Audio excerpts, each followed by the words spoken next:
ଦାଉ ସାଧିଲା ଅଦିନିଆ ବର୍ଷା ଉଜୁଡ଼ିଲା ଫସଲ। ଦାଉ ସାଧିଲା ଅଦିନିଆ ବର୍ଷା ଉଜୁଡ଼ିଲା ଫସଲ। ଅଦିନିଆ ଲଘୁଚାପ ବର୍ଷା ପ୍ରଭାବରେ ବ୍ୟାପକ ଫସଲ ନଷ୍ଟ ହୋଇଥିବା ଦେଖିବାକୁ ମିଳିଛି। ପୁରୀ ଜିଲ୍ଲା କୃଷ୍ଣପ୍ରସାଦ ବ୍ଲକ ରାମଲେଙ୍କା, ବଜ୍ରକୋଟ, ମାଳୁଦ, ବୁଧିବର, ଶିଆଳ, ସିଆଣ୍ଡି ଓ ବଡ଼ଝାଡ଼ ପଞ୍ଚାୟତରେ ମୁଗ, ବିରି, କୋଳଥ, ପନିପରିବା ଓ ଚିନାବାଦାମ ଫସଲ ବ୍ୟାପକ ପରିମାଣରେ ନଷ୍ଟ ହୋଇଛି। 2 ଦିନ ହେଲା ଲଗାଣ ବର୍ଷା ଯୋଗୁଁ ବୁଣା ଯାଇଥିବା ଚିନାବାଦାମ ଜମିରେ ପାଣି ଜମିଥିବା ବେଳେ ଟମାଟୋ, ବାଇଗଣ, ଲଙ୍କା ଗଛ ଆଜି ଖରା ଯୋଗୁଁ ସବୁ ହଳଦିଆ ହୋଇ ପତ୍ର ଝଡ଼ିଲାଣି। ଅମଳ ହେବାକୁ ଥିବା ଧାନ ଜମିରେ ପାଣି ଭାସୁଛି। ଏ ବର୍ଷ ମରୁଡ଼ି ଯୋଗୁଁ ଧାନ ଫସଲ ଭଲ ହୋଇନଥିବା ବେଳେ ଚାଷୀ ଧାର କରଜ କରି ଚିନାବାଦାମ ଚାଷୀ ବାହାର ଜିଲ୍ଲାରୁ ବାଦାମ ମଞ୍ଜି ପକାଇଥିଲା। ଏବେ ଛୋଟ ଛୋଟ ଗଛ ହେବା ବେଳକୁ ଲଘୁଚାପ ଜନିତ ବର୍ଷା ଯୋଗୁଁ ବହୁ ଜମିରେ ପାଣି ଜମି ରହିଥିବାରୁ ଚିନାବାଦାମ ଫସଲ ନଷ୍ଟ ହେବାକୁ ବସିଛି। ଚାଷୀ ଏ ଦୃଶ୍ୟ ସହି ନ ପାରି ମୋଟର ସାହାଯ୍ୟରେ ଜମିରୁ ପାଣି ନିଷ୍କାସନ କରୁଛି। ଏ ଅଞ୍ଚଳର ଅର୍ଥକାରୀ ଫସଲ ଚିନାବାଦାମ। ଆଶା ଥିଲା ଧାନ ଫସଲ ଗଲା, ଚିନାବାଦାମ କରି ବର୍ଷକ ଗୁଜରାଣ ମେଣ୍ଟାଇବା, କିନ୍ତୁ ଏବେ ବୋଝ ଉପରେ ନଳିତା ବିଡ଼ା ସଦୃଶ। ଏବେ ଚାଷୀ କରିବ କ'ଣ? ଋଣ ଶୁଝିବ କିପରି ଚିନ୍ତାରେ ଚାଷୀ। ସରକାର ତୁରନ୍ତ ଆକଳନ କରି ଚାଷୀଙ୍କୁ ଅର୍ଥ ଯୋଗାଇ ଦେବାକୁ ବ୍ଲକ କୃଷକ ସଂଘ ଦାବି କରିଛନ୍ତି। ସତ୍ୟବାନ ସାହୁ, ଗ୍ରାମ ବଳରାମପୁର, ମାଲୁଦୁ ଗ୍ରାମ ପଞ୍ଚାୟତ। କ'ଣ ହେଇଛି ଆଜ୍ଞା? ବର୍ତ୍ତମାନ ଅସୁବିଧା କ'ଣ ହେଇଛି? ଆମର ତ ଏ ବର୍ଷ ଧାନ ମରୁଡ଼ି ହେଇଯାଇଥିଲା, ତେଣୁ ତରତର ହୋଇକି ଚିନାବାଦାମ ଚାଷ କରିବାରେ ଆଉ ବର୍ତ୍ତମାନ ଏଇ ଯେଉଁ ଅଦିନିଆ ବର୍ଷା ହେଇକି ସମସ୍ତ ଚଣା ଏବେ 7-8 ଦିନ ହେଲା ପଡ଼ିଥିଲା, ପାଣି ହେଇକି ସମସ୍ତ ଗଛ ପୋଚା ହେଇଗଲା। ବହୁତ କ୍ଷତି ହେଲାଣି। ବର୍ତ୍ତମାନ ଆମେ ବର୍ତ୍ତମାନ ହୁଡ଼ାରେ ବସିକି କାନ୍ଦିବା ବ୍ୟତୀତ ଆଉ ଅନ୍ୟ କିଛି କାମ ନାହିଁ। ପ୍ରଶାସନିକ ଅଧିକାରୀ ବର୍ତ୍ତମାନ କି ଆସିଲେଣି ଦେଖା ଚାହାଁ କରିବା ପାଇଁ? ହଁ, ଆମ ପାଖକୁ ଗ୍ରାମ ସେବକ ଆସିଥିଲେ, ବର୍ତ୍ତମାନ ଦେଖା ଚାହାଁ କରୁଛନ୍ତି। ଆମେ କିନ୍ତୁ ଚାହୁଁଛୁ କ'ଣ କିଛି ସରକାରୀ ସାହାଯ୍ୟ ମିଳିଲେ ଆମେ ଉପକୃତ ହେବୁ। କାହିଁକିନା ଆମେ ସମବାୟ ବ୍ୟାଙ୍କରୁ ଲୋନ୍ ଆଣି କରିଛୁ, ଗାଁ ଗହଳରୁ ବି ଲୋନ୍ ଆଣି କରିଛୁ। ମୁଁ ବି ଗୋଟିଏ ଚାଷୀ, 14 ମାଣ 7 ଏକର ଜମି ଚାଷ କରିଛି, କିନ୍ତୁ 7 ଏକର ଜମିରେ ମୋର 1.5 ଲକ୍ଷରୁ 2 ଲକ୍ଷ ଟଙ୍କା ବର୍ତ୍ତମାନ କ୍ଷତି ହେବାକୁ ଯାଉଛି। କେତେ ଟଙ୍କା ଖର୍ଚ୍ଚ କରୁଛି? ମୁଁ 1,70,000 ଟଙ୍କା ଖର୍ଚ୍ଚ କରିଛି। ସରକାରଙ୍କୁ ଦାବି ରଖୁଛି ଆମକୁ କିଛି କ୍ଷତିପୂରଣ ଦେଲେ ଆମେ ଉପକୃତ ହେବୁ। ଆଉ ମୁଁ ହେଉଛି ଗଣେଶ୍ୱର ପ୍ରଧାନ, ଆମର ଗ୍ରାମ ବଳରାମପୁର, ଗ୍ରାମ ପଞ୍ଚାୟତ ମାଲୁଦୁ। ଆଉ ଆମର ଯେଉଁ ଧାନ ବିହନ ହେଇଥିଲା, ଧାନ ବିହନ ତ ମରୁଡ଼ି ହେଇଗଲା। ଆମେ ଯଥାଶୀଘ୍ର ଚାଷ କରିକି ଆମେ ଚଣା ବିହନ ପକେଇଲୁ। ଏଇ 7-8 ଦିନ ଭିତରେ ପକେଇଥିଲୁ ସବୁ। ଏଇ ଯେଉଁ ଅଦିନିଆ ବର୍ଷା, ଏଇ ଲଘୁଚାପ ହେଲା, ସେଇ ଲଘୁଚାପରେ 2-3 ଦିନ ଧରି ଲଗାତାର ବର୍ଷା ହେଲା। ବର୍ଷା ହେବାକୁ ଆମେ ଯେଉଁ ବିହନ ପକେଇଥିଲୁ ସବୁ ପୋଚା ହେଇଗଲା। ଆଉ ଗଛ ବି ଅଛି। ଆମର ଗ୍ରାମ ସେବକଙ୍କୁ ଆମେ ରିପୋର୍ଟ କରିଥିଲୁ, ଗ୍ରାମ ସେବକ ଆସି ସବୁ ରିପୋର୍ଟ ନେଇଛନ୍ତି। ସେ କହୁଛନ୍ତି ଉପର ମହଲରେ ଦେଖେଇବେ। ଆଉ ମୁଁ ଜଣେ ନିଜେ ଚାଷୀ, ମୁଁ 8-10 ମାଣ ଜାଗା କରିଛି। 1.5 ଲକ୍ଷ ଟଙ୍କା ଲୋନ୍ କରିକି ଆଣିକି, ଘରୋଇ ଲୋନ୍ କରିକି ଆଣିକି ମୁଁ ଚାଷ କରିଥିଲି। ଆମର ସବୁ ଉଜୁଡ଼ି ଗଲା, ସବୁ ପୋଚା ହେଇଯାଇଛି। ଆଉ ଆମର ଉପର ମହଲରୁ ସାମ୍ବାଦିକ ଆଉ ଆମର ଗ୍ରାମ ସେବକ ଆସି ସବୁ ଦେଖୁଛନ୍ତି, ଆଉ ରିପୋର୍ଟ ପଠେଇବେ ବୋଲି କହିଛନ୍ତି। ସରକାରଙ୍କୁ ଆମେ ଅନୁରୋଧ କରୁଛୁ, ଆମକୁ କିଛି ଆର୍ଥିକ ସାହାଯ୍ୟ କଲେ ଆମେ ଉପକୃତ ହେଇପାରିବୁ। ଆମର ପୂର୍ଣ୍ଣଚନ୍ଦ୍ର ସାହୁ, ବଳରାମପୁର ଗାଁ, ଗ୍ରାମ ପଞ୍ଚାୟତ ମାଲୁ। ଆମେ ଇଏ ଧାନ ଫସଲ ତ ମରଡ଼ ହେଲା, ତରତର ହେଇକି ଚାଷବାସ କଲୁ। ଆଉ 1 ଲକ୍ଷ ଟଙ୍କା ଲୋନ୍ କରିକି ଆମେ ଚଣା ବାଦାମ, ଚିନାବାଦାମ କରିକି ଏବେ 3 ଏକର କରିଛି। ଆଉ ହେଲେ ମଟର ନଗେଇ ପାଣି ଓଜାଳିକି ମୋତେ କ୍ଷତି ହେଇଗଲା, ମୋତେ ପୋଚା ହେଇଯିବନି ଆଶା। ତା ପାଇଁ ଆପଣ ସରକାର କ'ଣ ହେଲେ ସାହାଯ୍ୟ କରନ୍ତୁ। ଆଉ ଆଚ୍ଛା, ଆମର କିଏ ଆସିଲେଣି ବର୍ତ୍ତମାନ? ସରକାରୀ ଲୋକ କିଏ ଆସିଛନ୍ତି ବୁଲାବୁଲି ଦେଖିବା ପାଇଁ? ଗ୍ରାମ ସେବକ ଆସିଛନ୍ତି। କ'ଣ କହିଲେ? ଦେଖିବା କ'ଣ କରିବାନି, ଆଉ କ'ଣ କରିବି। ଲକ୍ଷ୍ମୀଧର ସାହୁ, ଜିଲ୍ଲା ପରିଷଦ member, Kusuma block, 9 number zone. Sir ଦେଖନ୍ତୁ, ଅଦିନିଆ ବର୍ଷ ଯେଉଁ ଲଗାତାର 2 ଦିନ ବର୍ଷା ହେଲା, ସେ ଭିତରେ ଦେଖନ୍ତୁ ଆଣ୍ଠି ପାଣି ବର୍ତ୍ତମାନ ହେଇଛି। ଦେଖନ୍ତୁ, ଏ ବର୍ଷ ଚିନାବାଦାମ ଚାଷୀ ଏମିତି ହତାଶ ହେଉଛନ୍ତି। ସରକାର ଯେଉଁ ବିହନ ଆସିଥିଲା ପୁରା ଖରାପ ପଡ଼ିଛି, ଏବଂ ଚାଷୀମାନେ ଚଢ଼ା ରେଟ୍ କରି କିଣି ଯେଉଁମାନେ ଚାଷ କରୁଥିଲେ ଚିନାବାଦାମ, ଆଜି 2-3 ଦିନିଆ ବର୍ଷାରେ ଲଗାତାର ଭାବରେ ବର୍ଷା ହେଇଥିବାରୁ ଚାଷୀମାନେ ହତାଶ, ପାଣି ବୋହାଇବାରେ ଲାଗିଛନ୍ତି ଏବଂ ସେ ଫସଲ ନଷ୍ଟ ହୋଇଯିବ। ତେଣୁ ସରକାର ପାଖରେ ଆମେ ଦାବି ରଖୁଛୁ, ପୁନର୍ବାର ବିହନ ଲୋକଙ୍କୁ ଯୋଗାଇ ଦେଲେ ସେମାନେ କେବଳ ପୁନର୍ବାର ଚାଷ କରିପାରିବେ। ଆପଣ ଟିକେ ଚେଷ୍ଟା କରନ୍ତୁ ବର୍ତ୍ତମାନ ଚାଷୀମାନେ ତ ବର୍ତ୍ତମାନ କେଉଁ ଅବସ୍ଥାରେ ଅଛନ୍ତି ସରକାର କେବେ ତତ୍ପରତା କରିବେ ଯେ ଚାଷୀମାନଙ୍କୁ ଆର୍ଥିକ ସାହାଯ୍ୟ ସହଯୋଗ କରିବେ ନା ଆମ ତରଫରୁ ଦାବି ରଖୁଛୁ ସରକାରଙ୍କ ପାଖରେ କେବଳ ଭାବରେ ଶୀଘ୍ର ଚିନାବାଦାମ ଚାଷୀକି ଯଦି ମାଗଣାରେ ଚିନାବାଦାମ ବିହନ ଯୋଗାଇ ନ ଦିଆଯିବ ତାହେଲେ ଚାଷୀମାନେ ନିଶ୍ଚିତ ଭାବରେ ହଇରାଣ ହେବେ ଏବଂ ଭବିଷ୍ୟତରେ ମଧ୍ୟ ସେମାନେ ଚିନାବାଦାମ କରିବାକୁ କେହି ଆଉ ଇଚ୍ଛା ପ୍ରକାଶ କରିବେ ନାହିଁ।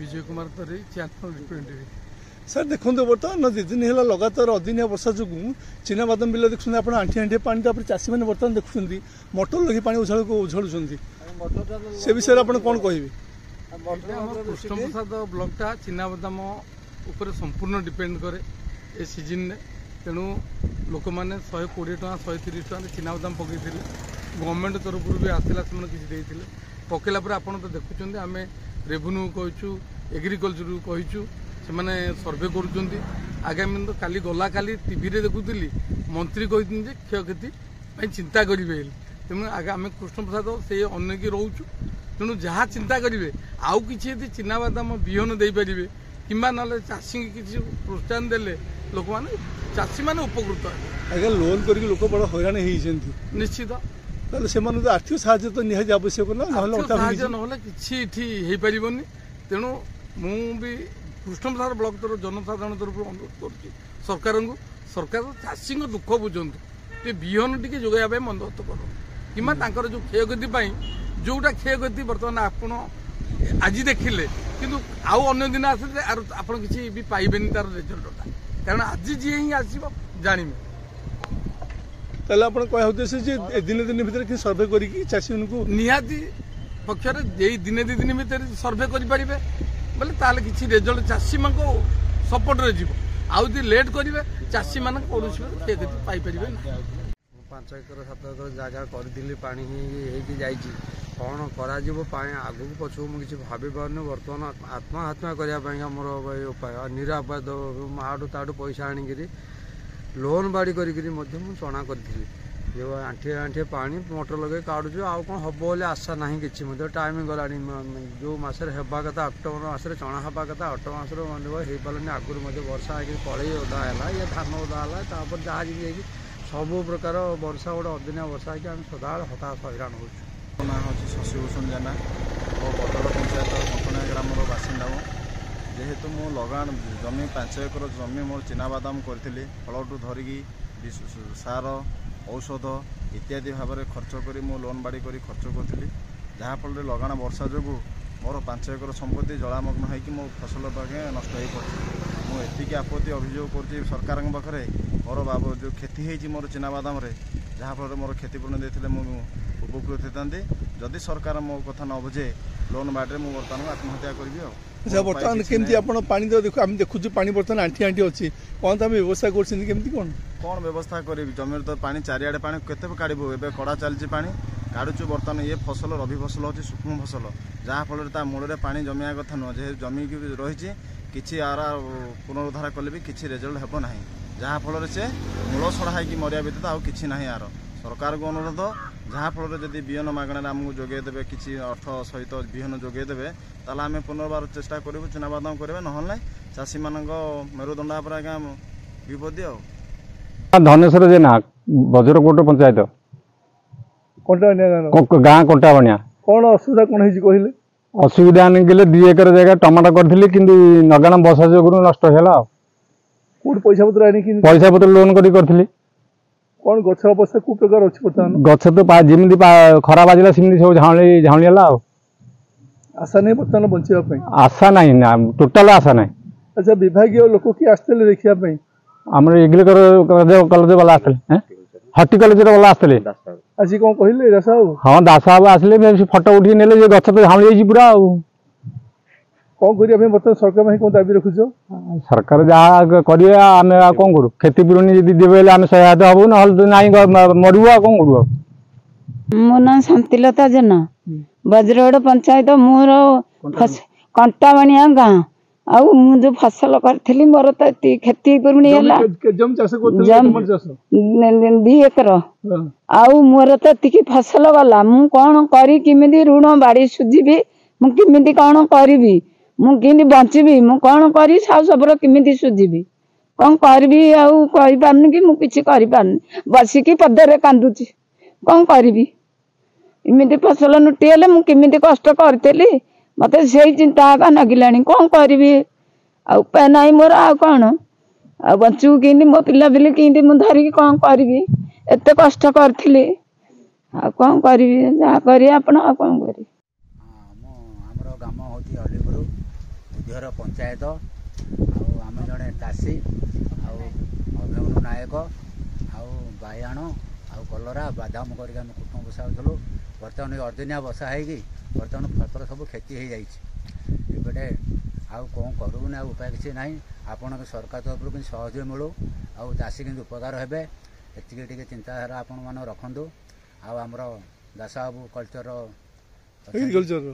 अच्छा आसी देखिके भिडियो कैमेरा को नहीं सरकार में कौन दाबी रखिए बर्तमान कौन आज्ञा सरकार में कौन दाबी रखिए बर्तमान तुम लक्षाधिक टंका खर्च कर दाबी कर जहाँ सरकार विचार करें आम कौन कर चाषी चाषी आम 2 लाख टाँग खर्च कर चाषी जहाँ सरकार चाहिए शशि नायक ग्राम अलीपुर पंचायत बुद्धिर कौन है कौन बायण करी कलरा करी भेंडी करी बादाम करी आज्ञा वर्षा अदिनिया वर्षा सब मोर लस हो सरकारी अबधर कौन आज्ञा केतेटा खर्च करथलो केते एकर जमी चाष करथलो 2.5 लाख टका केते एकर जमी चाष करछो 3 एकर करथली एबे हम सरकार में कौन दाबी रखिबा सरकारी दाबी आज्ञा कौन हेल्ले तो सहयोग करें मत पैसा आकार कौन टे सहयोग कले मुझे उद्धार हेबी ना ना